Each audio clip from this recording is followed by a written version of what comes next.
जब भी taxable income की बात होती है ना, तो हम सबका ध्यान सीधे अपनी मंथली सैलरी स्लिप पर ही जाता है। लेकिन सच तो यह है कि टैक्सेबल इनकम का दायरा इससे कई ज्यादा बड़ा होता है। जरा सोचिए, आपको कोई बड़ा सा बोनस या पेमेंट मिले और बाद में पता चले कि उस पर तो भारी भरकम टैक्स देना है। आज हम इसी छुपे हुए पहलू से पर्दा उठाने वाले हैं। कानून की भाषा में पता है इसे क्या कहते हैं? वेतन के बदले लाभ। मतलब वो पैसा जो सीधे सीधे सैलरी तो नहीं है, लेकिन टैक्स उस पर बिल्कुल सैलरी की तरह ही लगता है। तो ठीक है, चलिए थोड़ा और गहराई में चलते हैं और सबसे पहले ये समझते हैं कि ये नियम आखिर कहता क्या है। इसे आप टैक्स सिस्टम का एक सेफ्टी नेट समझ सकते हैं, जो इसलिए बनाया गया है ताकि कोई भी कंपनी मुआवजे को अलग अलग नाम देकर टैक्स बचाने की कोशिश ना कर पाए। अब बात करते हैं उन पेमेंट्स की जो किसी के करियर के एकदम शुरू में या फिर बिल्कुल खत्म होने के बाद मिलते हैं। हाँ, ये सुनकर शायद थोड़ी हैरानी हो। ज्यादातर लोगों को यही लगता है कि टैक्स तो सिर्फ नौकरी के दौरान मिली सैलरी पर ही लगता है ना? पर ऐसा है नहीं। नौकरी से पहले या बाद में मिलने वाले पैसों पर भी टैक्स लग सकता है। और ये जो टाइमिंग का नियम है ना, ये बड़ा दिलचस्प है। इसका सीधा सा मतलब है कि अगर आपको कोई साइन ऑन बोनस देने का वादा कर दिया गया, तो जिस दिन वो कानूनी तौर पे देय हो गया, मतलब आपको मिलना तय हो गया, उसी दिन से वो टैक्सेबल है, भले ही पैसा आपके अकाउंट में बाद में आए। और एक बात और, नौकरी छोड़ने पर जो सेवरेंस पे मिलता है ना, वो भी टैक्सेबल इनकम ही है। उसे कोई टैक्स फ्री गिफ्ट समझने की भूल मत कीजिएगा। अब ये देखिए, इससे पता चलता है कि टैक्स कानून का दायरा कितना बड़ा है। अगर पैसा आपको अपनी ही कंपनी से मिल रहा है, तब तो वो सैलरी है। लेकिन अगर किसी और से मिले, मान लीजिए कंपनी बिक गई और नई कंपनी ने कोई पेमेंट दी, तो वो अन्य आय यानी इनकम फ्रॉम अदर सोर्सेज में गिना जाएगा। अब आगे बढ़ते हैं और एक और दिलचस्प केस देखते हैं। रिटायरमेंट के समय मिलने वाले कुछ बड़े फायदे कैसे अनजाने में एक बड़ा टैक्स का बिल बन सकते हैं। हाँ, यहां बात हो रही है एक बहुत ही खास चीज की, जिसे कहते हैं की मैन इंश्योरेंस पॉलिसी। देखिए, असल में तो ये पॉलिसी कंपनी अपने फायदे के लिए लेती है। मतलब अगर किसी बहुत जरूरी एम्प्लॉय को कुछ हो जाए, तो कंपनी को जो भी फाइनेंशियल लॉस होगा, उसकी भरपाई इस पॉलिसी से हो सके। लेकिन कहानी में ट्विस्ट तब आता है जब रिटायरमेंट के टाइम पर कंपनी यही पॉलिसी एक तोहफे के तौर पर उस एम्प्लॉय को दे देती है। अब यहीं पर टैक्स डिपार्टमेंट इसे तोहफा नहीं मानता, बल्कि वो इसे सेवा के बदले दिया गया एक इनाम समझता है। और उस पॉलिसी की जो सरेंडर वैल्यू है, मान लीजिए 2 करोड़ रुपए, वो रातों रात आपकी टैक्सेबल इनकम में जुड़ जाती है। तो यहां याद रखने वाली बात यह है कि कानून इस मामले में बहुत साफ है। एम्प्लॉय को इस बड़ी रकम पर कोई भी टैक्स छूट नहीं मिलती, और नतीजा एक बहुत बड़ा टैक्स बिल। चलिए अब आते हैं हमारे तीसरे सरप्राइज पर, जो अनरिकॉग्नाइज्ड प्रोविडेंट फंड से जुड़ा है। जब इससे एक मुश्त पैसा मिलता है ना, तो टैक्स के लिए उसे एक सिंगल अमाउंट नहीं माना जाता। इसको ऐसे समझिए कि ये पैसों की एक बाल्टी है जिसमें अलग अलग लेबल लगे हुए हैं। तो होता यह है कि इस पूरे पेमेंट को 4 हिस्सों में तोड़ा जाता है। आपका अपना जो मूलधन है, जो आपने जमा किया, वो तो टैक्स फ्री है, लेकिन एम्प्लॉयर का हिस्सा और उस पर मिला ब्याज, वो वेतन के बदले लाभ के तहत टैक्सेबल हो जाता है। और आपके अपने हिस्से पर जो ब्याज कमाया, वो अन्य स्रोतों से आय के तहत टैक्सेबल होता है। मतलब पेमेंट एक, पर टैक्स के नियम अलग अलग। तो इन सब चीजों को जानने के बाद अब सवाल ये उठता है कि आखिर आगे करना क्या है? क्या है इसका एक्शन प्लान? तो चलिए एक बार जल्दी से रिकैप कर लेते हैं। हमने 4 ऐसे छिपे हुए टैक्सेबल पेमेंट्स के बारे में बात की। नौकरी से पहले या बाद के पेमेंट, की मैन पॉलिसी का पैसा, अनरिकॉग्नाइज्ड पीएफ का एक हिस्सा और सेवरेंस पे। तो यहां सबसे बड़ी सीख क्या है? वो ये कि टैक्स डिपार्टमेंट पैसे के नाम या लेबल को नहीं देखता। वो ये देखता है कि उस पैसे का आपकी नौकरी से क्या कनेक्शन है। अगर पैसा आपकी नौकरी की वजह से मिला है, तो बस ये मानकर चलिए कि उस पर टैक्स लगेगा ही लगेगा। और आखिर में एक सवाल सबके लिए, हर किसी के एम्प्लॉयमेंट कॉन्ट्रैक्ट में ही उसका पूरा फाइनेंशियल फ्यूचर छिपा होता है। तो क्या अब वो समय नहीं आ गया है कि जरा ध्यान से देखा जाए कि उस कॉन्ट्रैक्ट में आखिर लिखा क्या है?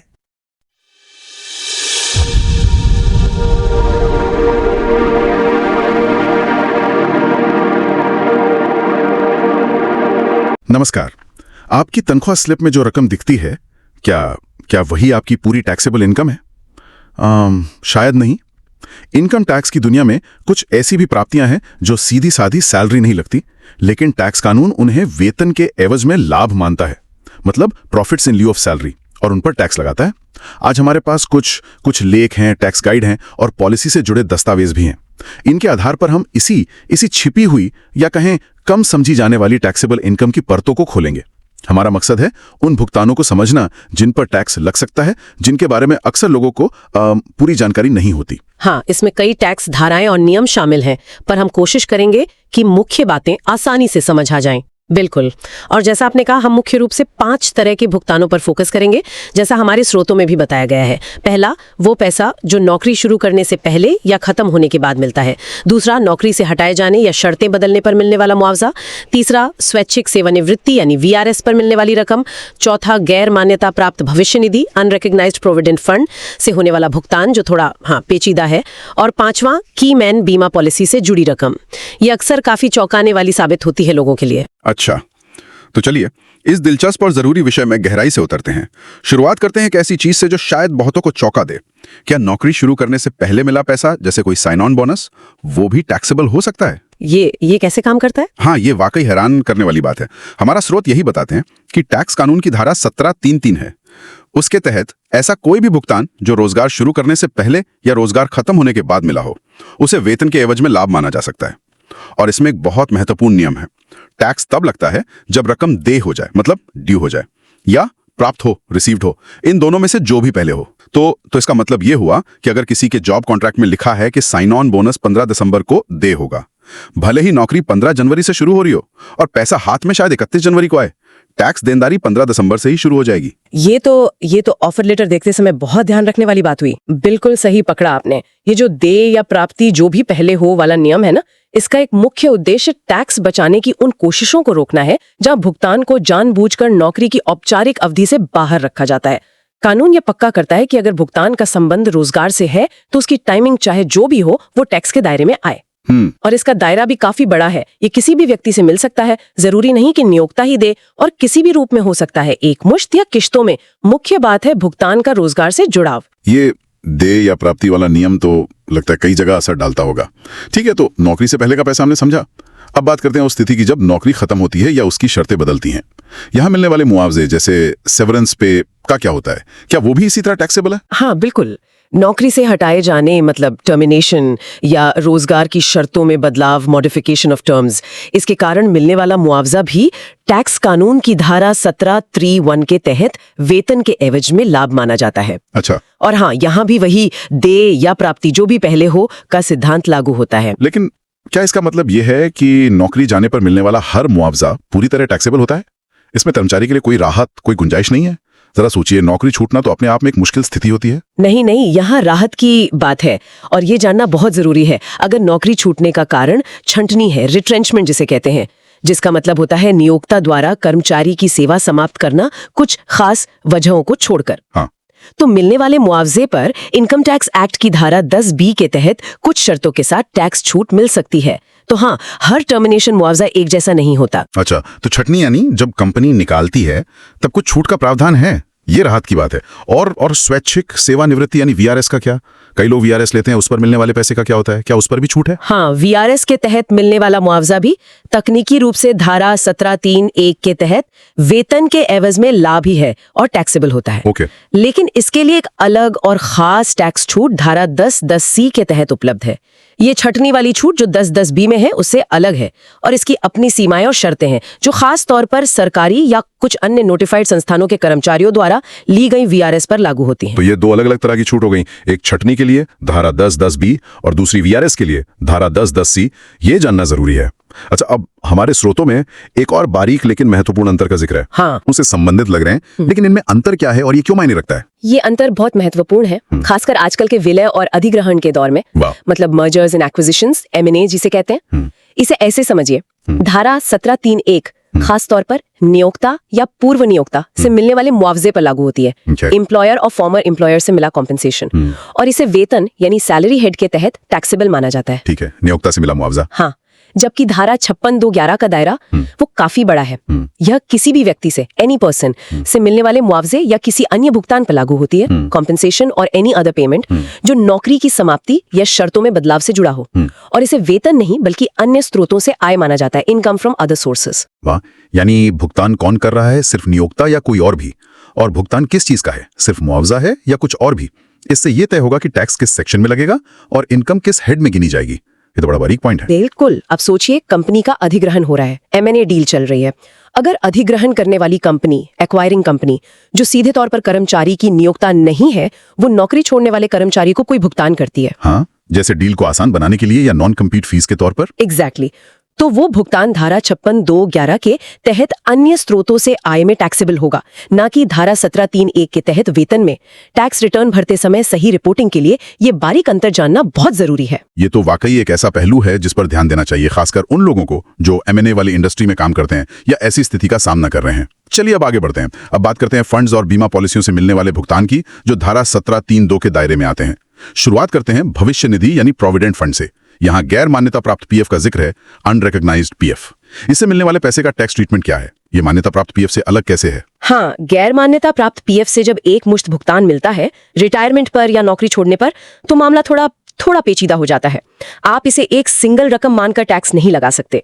टैक्स कानून इस भुगतान को उसके घटकों में तोड़कर देखता है। रुकिए, मतलब एक ही चेक या बैंक ट्रांसफर में मिली रकम के अलग अलग हिस्सों पर अलग अलग टैक्स नियम लागू होंगे? ये तो काफी जटिल लगता है। क्या इसे थोड़ा आसान करके समझा सकती हैं? हाँ, कोशिश करती हूँ। इसे ऐसे समझें, मान लीजिए किसी को गैर मान्यता प्राप्त पीएफ से रिटायरमेंट पर मान लीजिए 10 लाख रुपए मिले। ठीक है, 10 लाख। अब इस 10 लाख रुपए के 3 मुख्य हिस्से हो सकते हैं और तीनों पर टैक्स का नियम अलग अलग है। पहला हिस्सा नियोक्ता का योगदान और उस पर मिला ब्याज, मतलब employees contribution and the interest on it. ये पूरा हिस्सा धारा 17(3)(2) के तहत वेतन के एवज में लाभ माना जाता है और पूरी तरह टैक्सेबल होता है। पूरा हिस्सा टैक्सेबल, ओके। दूसरा हिस्सा कर्मचारी के खुद के योगदान पर मिला ब्याज, interest on employees own contribution. ये हिस्सा भी टैक्सेबल है, लेकिन इसे वेतन नहीं बल्कि अन्य स्रोतों से आय माना जाता है, इनकम फ्रॉम अदर सोर्सेज। अच्छा, ये अन्य स्रोतों में गया। और तीसरा हिस्सा कर्मचारी का अपना मूल योगदान, employees own principal contribution.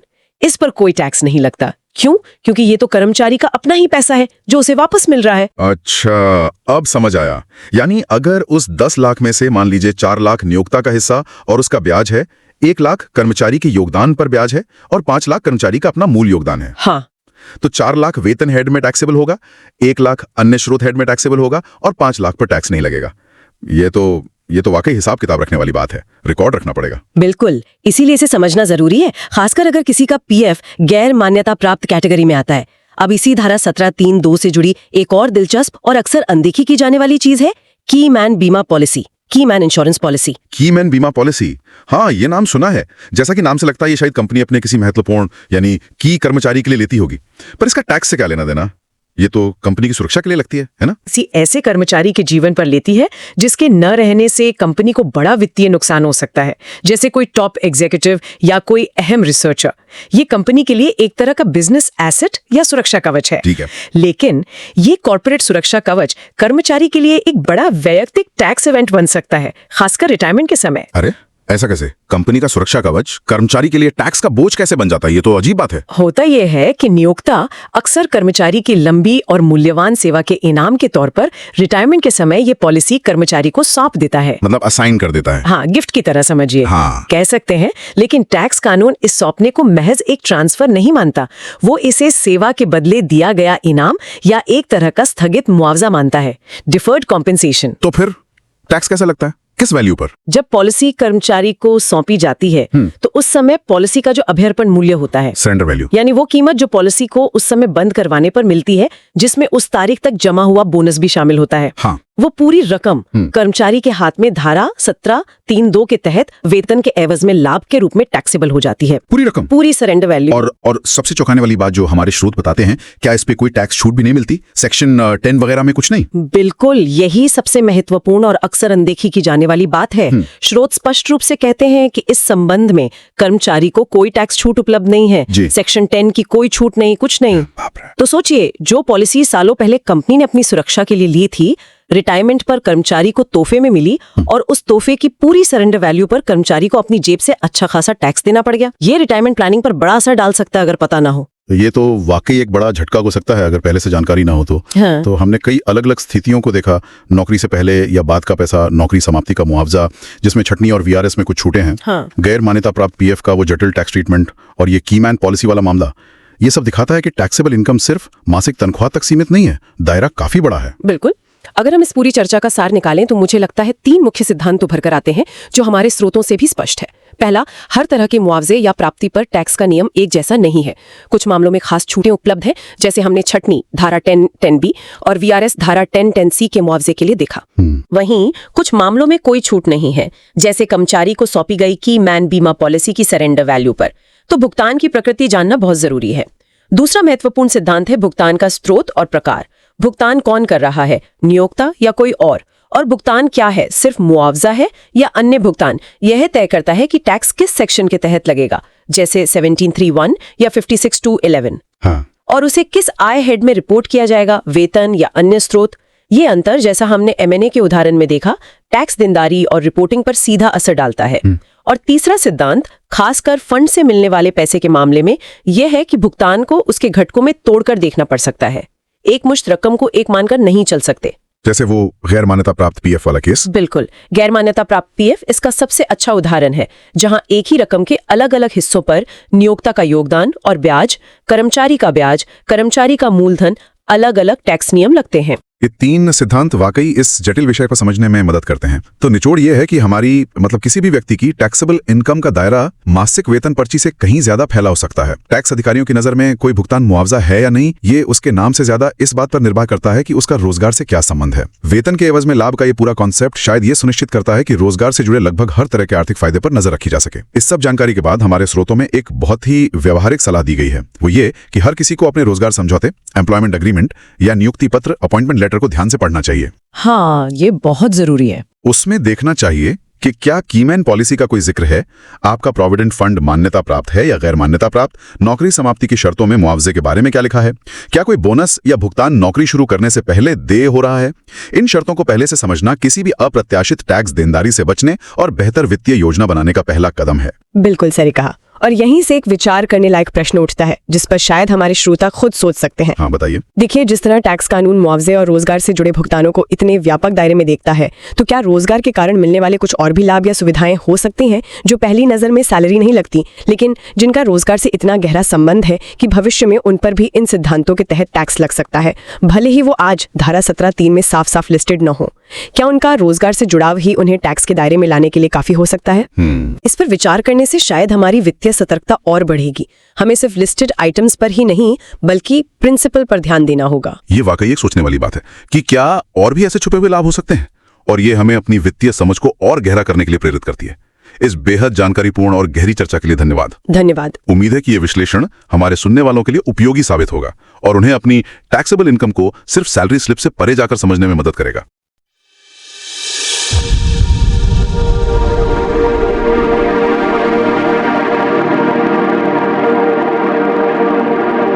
Okay, so when you think about your taxable income, what's the first thing that comes to mind? For most of us, it's that monthly pay slip, right? But what if I told you that slip only tells part of the story? We're going to dive into this because, as you'll see, the tax code has a much broader idea of what actually counts as income. I mean, just think about it for a second.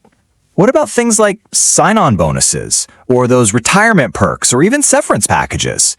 They often feel kind of separate from our regular salary, but from a tax perspective, they are absolutely part of the same picture.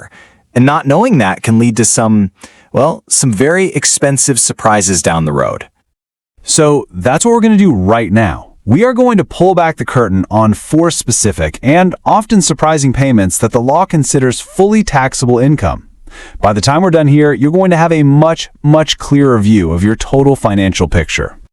Now, the legal tool that makes all this happen is a category called profits in lieu of salary. You can think of it as the tax code's safety net. It's there to make sure that any payment you get because of your job gets counted and taxed, no matter what clever name it's given. All right, first up, let's talk about something pretty surprising. It's a payment that happens before you even logged your first hour at a new company. And yes, you heard that right. You can absolutely be taxed on income before you even officially start the job.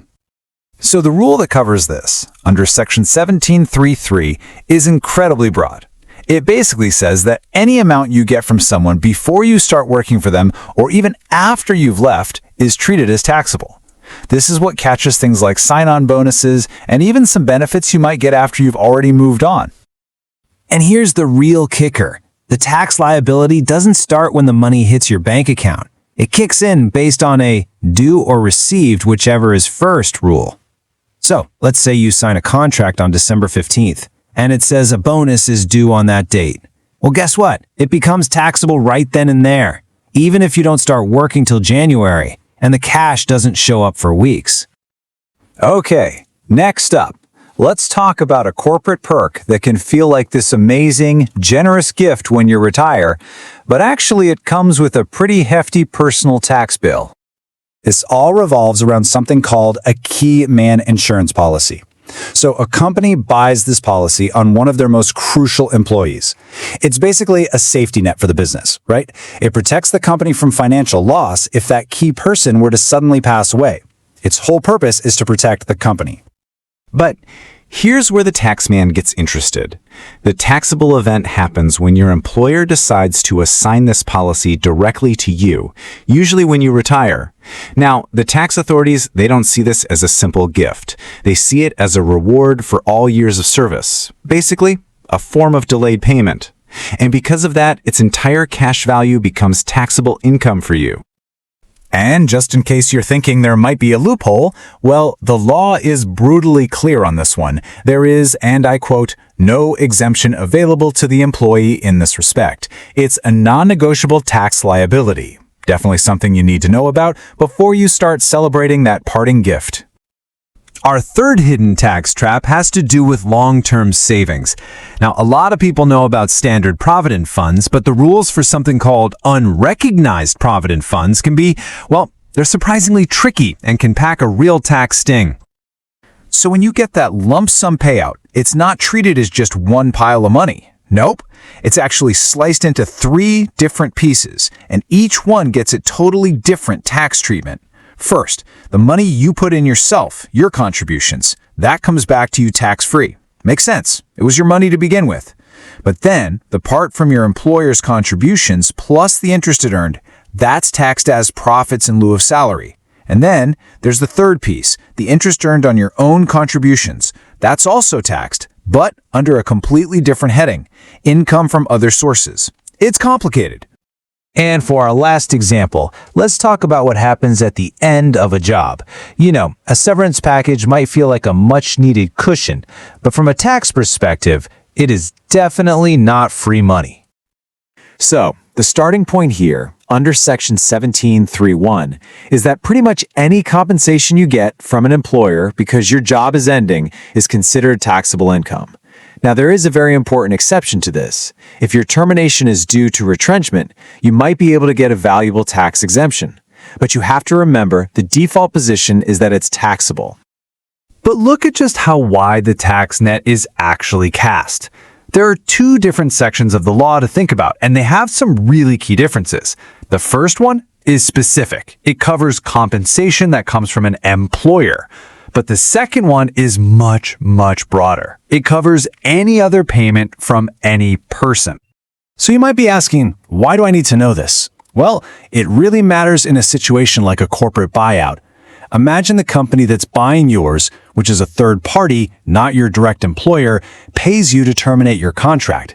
That payment gets caught by that wider net. It's still taxed, just as other income under that broader rule.